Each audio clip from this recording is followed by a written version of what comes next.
Once upon a time. In the colorful coastal city of Calabar, tucked between flowering roundabouts and whispering palm trees, there was a quiet estate called Heart Spring Estate, a gated compound filled with white bungalows, trimmed hedges, and families who greeted each other by name. It was the kind of place where children rode bicycles barefoot, where the scent of plantain chips and stew drifted from kitchen windows, and where neighbors shared pure water, secrets, and Saturday meat pie recipes. But one family had just arrived, and with them came light. Mirabel had never lived in Calabar before. She stood quietly beside her father as the movers dropped boxes into their new home. House 7, the one with the red roof and the mango tree in front. Her dress was simple, pink with lace sleeves. Her hair was packed neatly with 2 white ribbons. Her eyes scanned everything carefully. Not curiously, spiritually. She was only 9 years old, but there was something deeply calm about her, a grace that made strangers lower their voices. Her mother always said, "Mirabel, you are a carrier of peace. Wherever you go, darkness loses its balance." Her father worked in one of the top banks in Nigeria. Her mother, gentle and wise, was a full-time mother, protective, prayerful, and present. The type of woman whose eyes could stop foolishness mid-air. From birth, Mirabel had been taught 3 golden rules. 1. Always say the truth. 2. Never leave home without prayer. 3. Never eat anything you're given outside, unless mommy or daddy sees it first. These were not just rules. They were boundaries drawn around her destiny. The sun was setting when a knock came on their compound gate. A girl, same age, brown-skinned and cheerful, leaned in and smiled. "Hi, I'm Emma. I live next door. House 8. Mirabel nodded softly. "I'm Mirabel. We just moved in. My mummy said to say welcome. She's cooking banga soup if you want to taste." Mirabel smiled politely. "Thank you, but I already ate." Emma's eyes twinkled. "Which school are you going to?" "Not yet. My parents are still choosing." "You should come to Gloryfield School. It's the best in Calabar. That's where I go." Something about the name stuck in Mirabel's chest, the way Emma said it. It sounded rehearsed. Gloryfield School was a beautiful place, bright walls, glossy tiles, neatly trimmed gardens, and teachers that spoke Queen's English. Located just 10 minutes from Heart Spring Estate, it looked like a school straight out of a magazine. But Gloryfield had a culture, a loud, cheerful culture that had lasted for years. Every birthday must be celebrated, not with a school-wide assembly, but right inside each classroom. It was tradition. The child celebrating their birthday would come with their parents, snacks, drinks, and birthday packs. Classmates would sing, clap, share food, and snap pictures. It was one of the ways students bonded. It was normal. It was expected, but not every birthday pack was the same. That Monday morning, Mirabel was admitted into Basic 3. She stood at the front of the class in her fresh uniform as the class teacher introduced her. "This is Mirabel. She just moved here. Please make her feel welcome." 30 children clapped. The classroom was bright and breezy, artworks on the wall, books neatly arranged. Nothing seemed wrong, until Mirabel's eyes caught someone, a girl, sitting at the back, silent, hair packed in 2 buns, white socks spotless, face quiet. Her name was Debbie. She didn't clap. She didn't blink. She just stared at Mirabel, and something in Mirabel's spirit tightened. Emma ran to her side and said, Come. You'll sit next to me?" It was barely Mirabel's 3rd day at Gloryfield when she started to notice something odd. The class was normal, spelling bees, math drills, social studies. But whenever someone mentioned birthdays, the mood shifted. Her first birthday experience happened on Thursday. A boy named Raymond turned 10. His mother brought in cupcakes, drinks, and cartoon-themed party packs. The class sang, snapped pictures, and laughed. Mirabel didn't eat hers. She took the party pack home, showed her mother, and only ate what was approved. Her mother nodded in approval. You see, not everything is evil, but wisdom must go first. But later that night, Mirabel dreamt of Raymond. He was standing in the middle of their classroom, crying. His mouth was open, but no sound came out. Behind him stood Debbie, smiling. Days passed, and life at Gloryfield School continued with its usual cheer. Mirabel slowly adjusted to the class schedule. She loved English composition and art. Her handwriting was neat, her answers accurate. The teachers already noticed her brilliance, not just in academics, but in how she carried herself. Calm, respectful, quietly strong. Emma, on the other hand, had started to change. Not on the outside. She was still bubbly, still the first to crack a joke, still always holding Mirabel's hand between classes. But sometimes, Mirabel would catch her staring too long, or saying things that felt off. One morning, as they walked to school, Emma handed her a small, round biscuit. "Try this," she said. "It's very sweet. I always eat it before class. It makes me remember things better." Mirabel took it politely but didn't eat it. "Thank you," she said. "I'll show my mum first." Emma frowned. "Your mum again? It's just biscuit." "She says even the simplest things can carry secrets." Emma scoffed.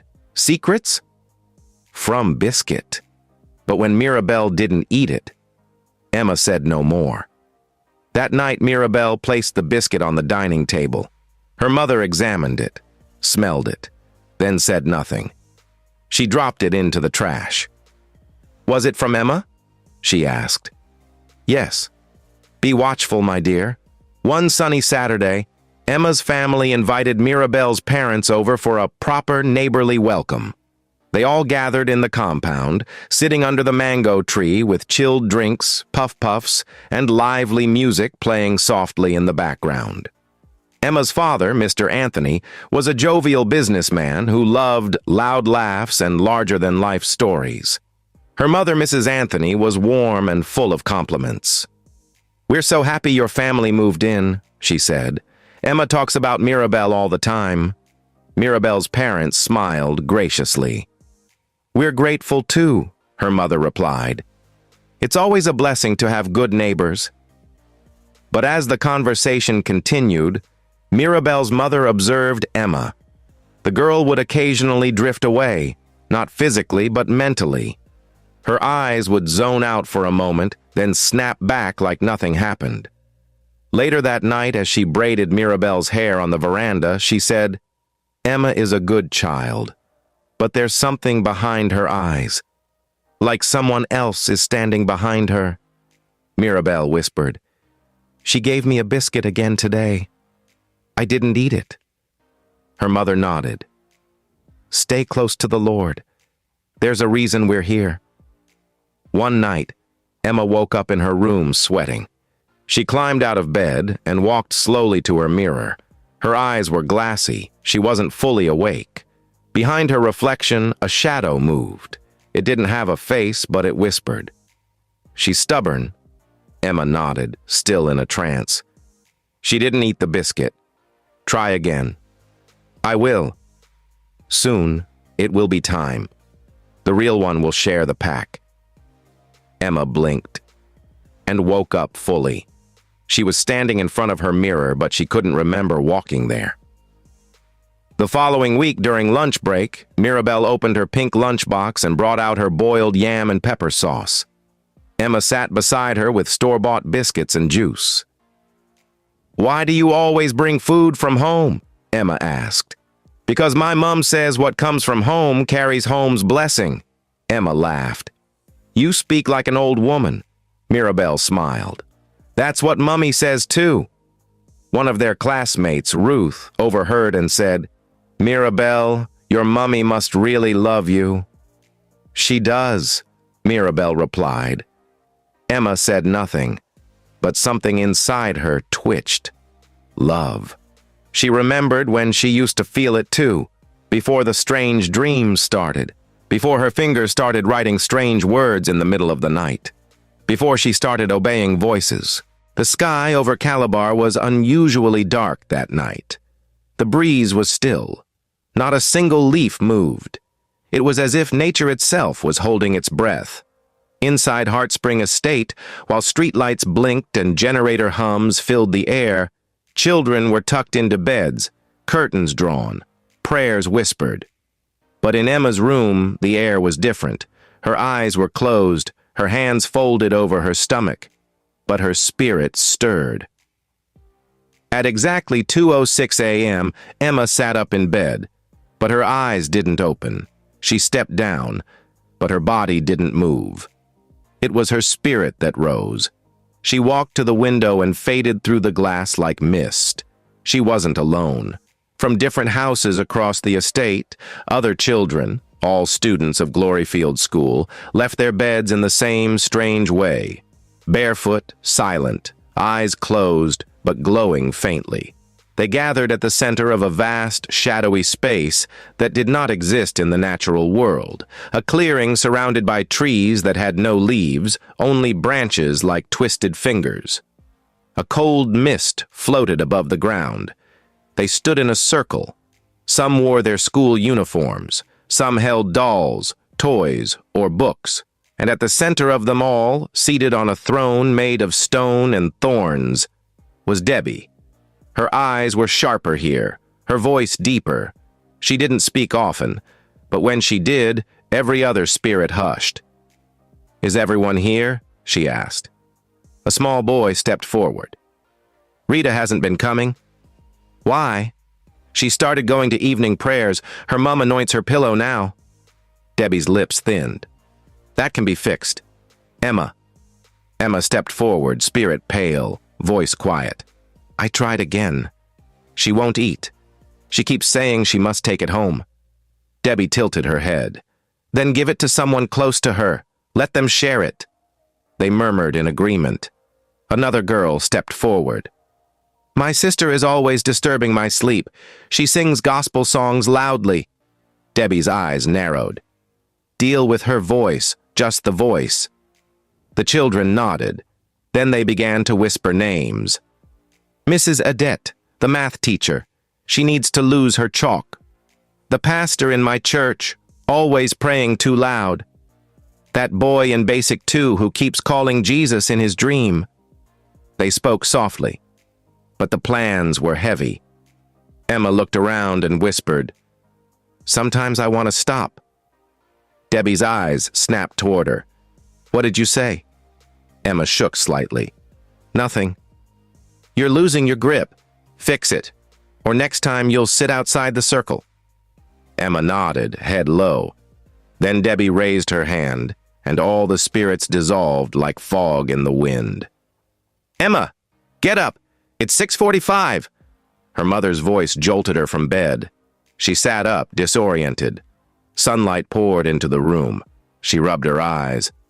I was dreaming." Her mother was already laying out her uniform.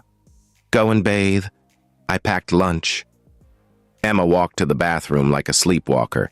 She stared at her face in the mirror. There was nothing unusual, yet she felt empty. But when she opened her lunch bag, she saw something new, a pink bubble gum, wrapped, smiling. She didn't remember putting it there. She didn't remember where it came from. No one at Gloryfield School could explain it, but something had started shifting ever since Mirabel arrived. First, it was the air, light, free, like morning dew. Then, it was the tension. Some of the children who used to sleep deeply and wake up energized were now waking up late, tired, confused, dizzy. They couldn't explain it, but at night, something was resisting them. Something was breaking the connection. Something was stopping them mid-air. And they didn't know it. But the something was a someone. A girl who had no clue what was happening. A girl whose mother only said, "Say your prayers no matter what." Mirabel was just being Mirabel, doing her assignments, praying before meals, reading psalms on the veranda, washing her socks without being told. But in the secret place where darkness gathered, her very presence was like smoke to the eyes. That night, the spirits gathered again. The crooked trees stood tall in their ghostly forest. Shadows flickered like fireflies, and at the center, Debbie sat, her feet not touching the ground, her eyes glowing pale green. The circle was quiet, until Emma broke it. "She's still not eating anything," she said.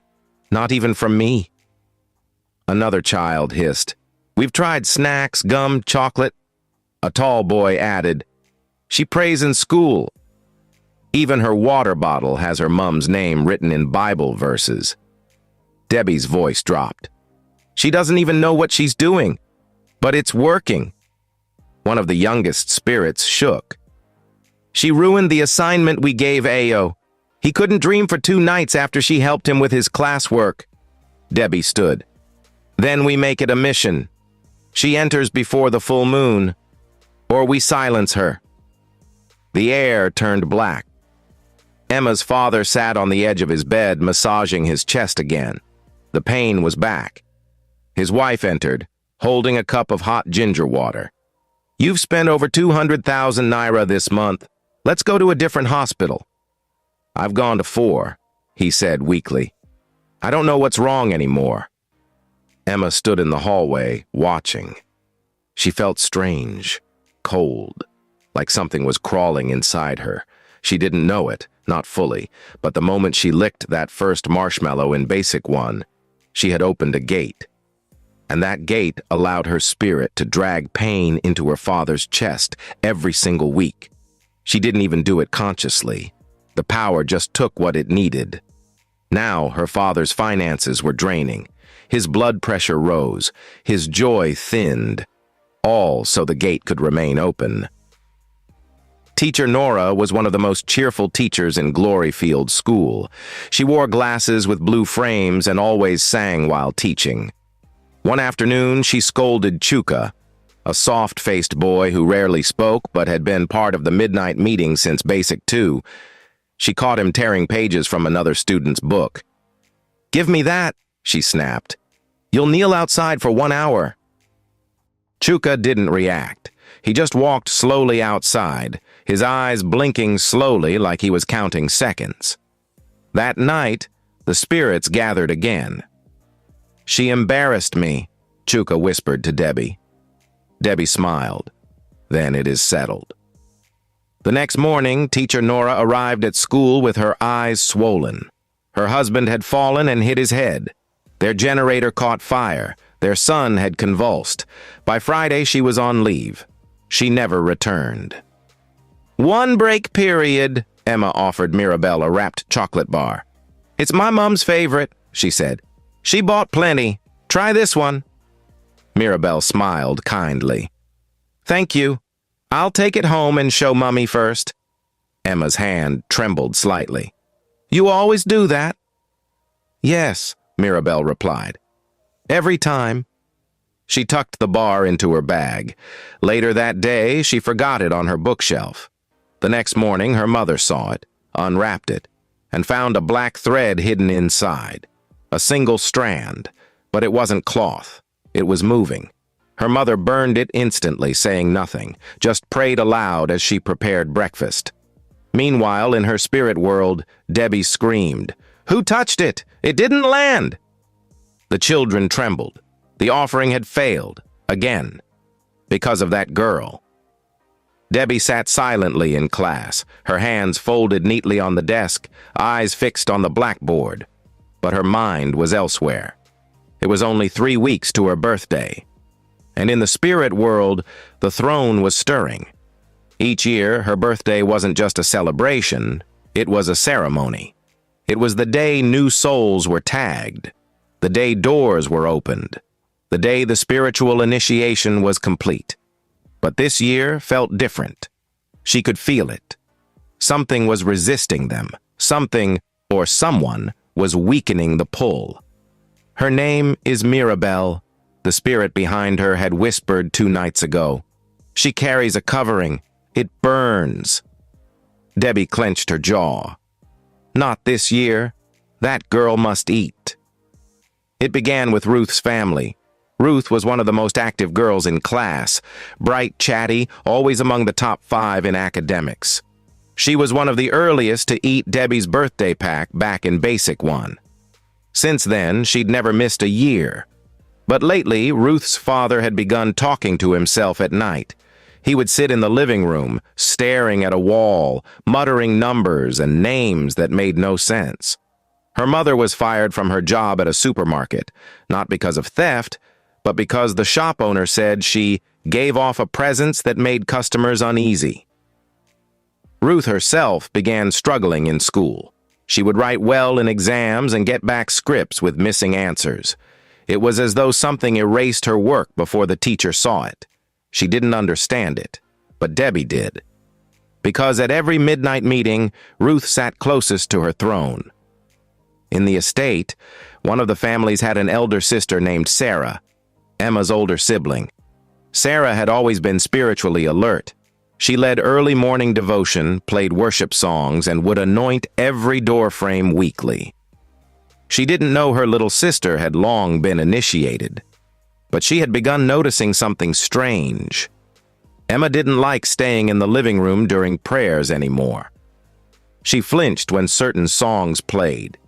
She kept to herself more and slept like she was somewhere else entirely. One night, Sarah went to Emma's room at 2:20 a.m. and placed a hand on her forehead to pray. Suddenly, Emma's eyes popped open and locked with hers.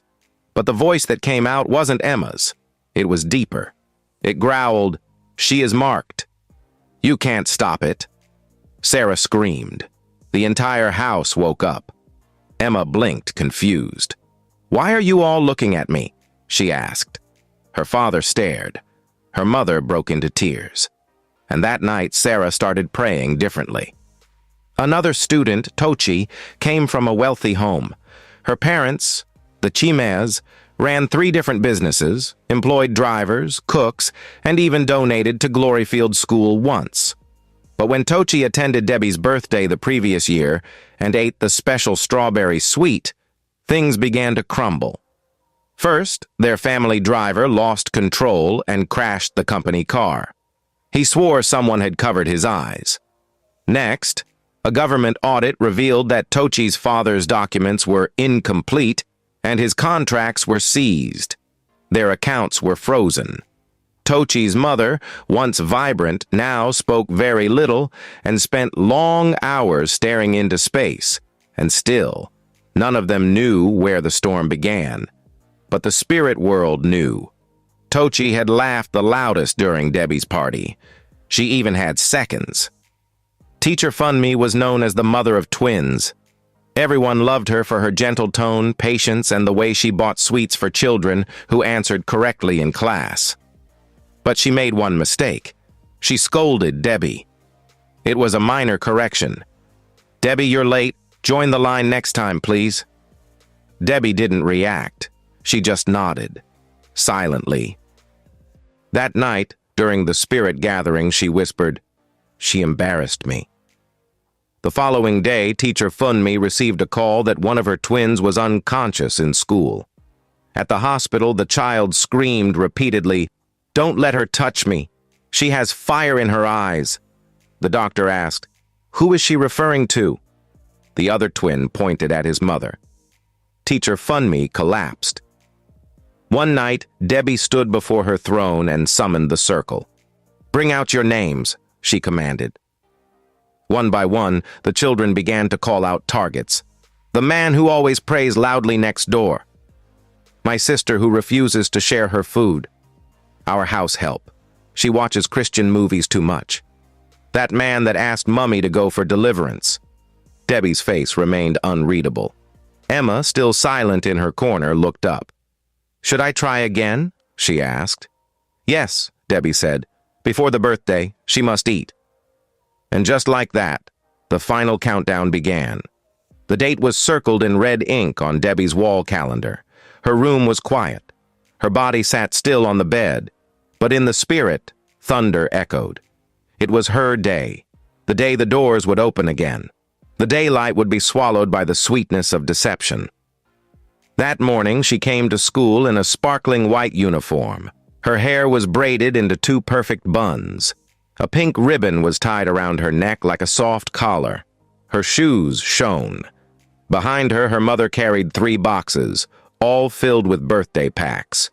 Cartoon printed, sealed, smiling.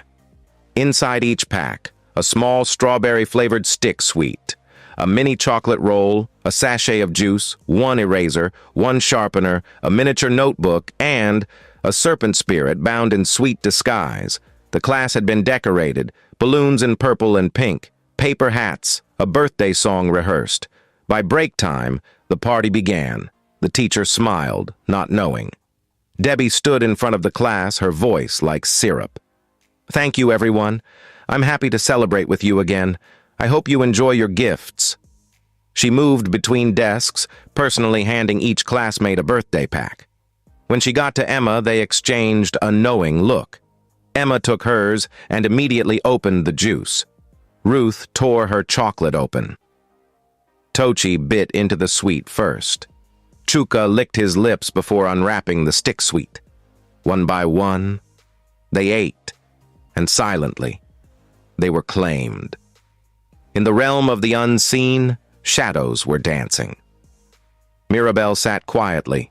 Her pack sat untouched on her desk. Emma leaned close.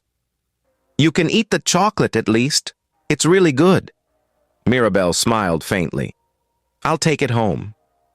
Debbie herself approached. Her voice was gentle, mature, magnetic. "You know, Mirabel, not everything outside is evil. Sometimes joy is just joy. You don't want to hurt my feelings on my birthday, do you?" Mirabel looked at her. She almost reached for the sweet. Her hand moved, slowly. Emma smiled, eyes wide. Debbie waited, but just before her fingers touched the wrapper, her mother's voice echoed in her heart. "No matter how sweet it looks, always bring it home first." Mirabel pulled her hand back. "I'm sorry," she said, "but I promised my parents." Debbie's eyes narrowed, just briefly, but her voice remained calm. "Of course, no problem." She walked away, but in the spirit, something screamed. Mirabel returned home that evening, tired. She ate dinner, did her homework, watched cartoons. She completely forgot the birthday pack. It remained in her backpack, zipped, waiting. That night, while she slept peacefully, her classmates, the ones who ate, gathered under the great spiritual tree. This time their number had doubled. They stood taller, their voices louder, their eyes empty. Debbie sat on her throne, pleased. "They are ours now." The next morning, as Mirabel's mother packed her lunch, she reached into her daughter's school bag. She felt something cold. She pulled out the birthday pack. "Mirabel?" she called. "Yes, Mummy?" "What's this?" "Oh, sorry. We had a birthday party yesterday. I forgot to show you." Her mother placed the pack on the table and unzipped it. She screamed. The stick sweet had transformed. It was now a fully formed, living, coiled little snake, its body curled around the juice and chocolate. She zipped the pack instantly. "Daniel!" she shouted. "Come here now!" Her husband rushed in. When he opened the pack and saw the snake for himself, his face paled. He zipped it again and grabbed the keys. "We're going to Emma's house, now!" Emma's parents were in shock. They called their daughter. "Where's your own birthday pack from yesterday?" Emma hesitated. "I already ate it, all of it." "Who shared it?" "Debbie." They rushed to her bag. Only the notebook, sharpener, and eraser were left. The edibles were gone. Emma's mother gasped. Her father sat down, trembling. Mirabel's father said firmly, "We're going to the school." Now. At Gloryfield School, the principal welcomed them. "We need to speak," Mirabel's mother said. "Now." She opened the zipped birthday pack on the principal's desk. The snake was still there, slithering slowly. The principal backed away. What? What is this? Who shared birthday packs in Basic 3B yesterday? Daniel asked. The principal turned to the intercom. Mrs. Benson, please come to my office with the Basic 3B register moments. Later, the teacher arrived. The principal asked, Who marked a birthday in your class yesterday? The teacher looked around. It was Debbie. Bring her here. The atmosphere in the principal's office was tense.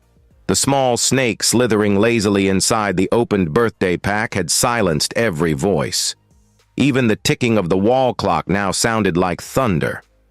The principal stood with shaky hands and whispered to another teacher standing with them, Go and call Debbie now. The teachers returned minutes later, walking behind Debbie. Debbie entered the office slowly, calm, composed, her eyes low. She greeted softly, Good morning, sir. But when her gaze shifted to the opened birthday pack on the table, she froze. The snake hissed softly. Debbie, the principal said, do you recognize this? Debbie said nothing. Did you share this birthday pack yesterday? Mirabel's father asked firmly. Yes, sir, she replied. It was my birthday. Then explain this, Emma's father said, pointing at the snake. Debbie opened her mouth, closed it again. Her eyes darted around the room like something inside her was deciding whether to run or attack. I don't know, she whispered. You don't know? Mirabel's mother snapped. Children are falling sick, families are breaking down, teachers are leaving, and you're saying you don't know? Debbie blinked. Her lip trembled. It's not me. I just share. I don't make them. The principal leaned forward. Make what, Debbie? She froze again. The fear was visible now. Within minutes, the school secretary had called Debbie's parents. They arrived in confusion and panic, their daughter seated quietly between school authorities and two families with heavy eyes. What is going on? Debbie's mother asked. Please sit, the principal said. This may be hard to explain. He turned the birthday pack toward them. Debbie's father frowned. What is that? Mirabel's mother unzipped the pack gently. The snake lifted its tiny head. Debbie's mother screamed. Her father leaped from his seat. What kind of joke is this? No joke, the principal said. That came from your daughter's party packs. Debbie's father stared at her. Is this true? Debbie? She stared at the floor. I didn't know it would change. Change from what, Debbie? Her mother asked. Talk to us. But Debbie remained silent. Mirabel's mother reached for her phone. She stepped outside and dialed. Pastor Toby, please, we need you. Now it's urgent. At Gloryfield School. In less than 30 minutes, Pastor Toby arrived. Firm, calm, and dressed in his usual white shirt and oil-stained Bible. He entered the principal's office with quiet authority. Can someone please explain what this is? He asked. The story was repeated. He turned to Debbie. Do you want to be free? He asked. Debbie said nothing, so he opened his bottle of anointing oil. As he stepped closer, Debbie began to cry. No, don't come near me. It's not you I'm after, Pastor Toby said. It's what's sitting behind your eyes. He stepped forward and touched her forehead. Debbie screamed. Her voice changed. Her back arched. I didn't start it. I was only 6. They chose me. Who are they? Pastor Toby asked. The ones in the night. They said if I shared sweets, they would stop hurting my brother. Her mother broke into tears. You don't have a brother. I did, Debbie cried. Before I started school, they took him when I refused. Through tears, shaking hands, and spiritual release, Debbie began to speak. I started in Basic 1. They told me to share something sweet. I did. The next time they asked for a gift pack. Every child that ate it joined the circle. How many? The principal whispered. Too many, every year. I don't even know all their names. Did you know it was evil? Pastor Toby asked. She sobbed. At first, no. But when I started seeing them, floating, whispering, doing strange things at night. I knew, but I was already too deep. The principal announced a temporary halt to all classroom activities. Teachers were gathered. "Call every child who received the birthday pack and ate from it," the principal instructed. Slowly, the class teacher moved through Basic 3, asking quietly, "Did you eat anything from Debbie's pack?" Hands began to go up. Tochi, Ruth, Chuka, Emma, 18 children in total. Mirabel sat in the corner, hand lowered, eyes wide. They were moved to the school hall. Parents were called. Anointing oil was opened. Prayers began. Cries rose. Voices changed. Some screamed. Some shook. Some confessed. "I made my dad lose his money. I made my sister go mad. I made our house help run away. I locked my uncle's shop. I made the teacher fall on the stairs." Then Emma stood. "I gave my daddy sickness," she whispered. "I didn't know how. I just wanted to obey." Her father collapsed in a chair. "I didn't mean to," she sobbed. "They said I would be punished if I stopped." After 3 hours of intense prayer, declarations, and breaking of evil covenants, the children were free. Some vomited strange objects, some collapsed in exhaustion, some just cried. But the atmosphere changed. Debbie, now quiet and clean-eyed, sat beside her parents. "I'm sorry," she said.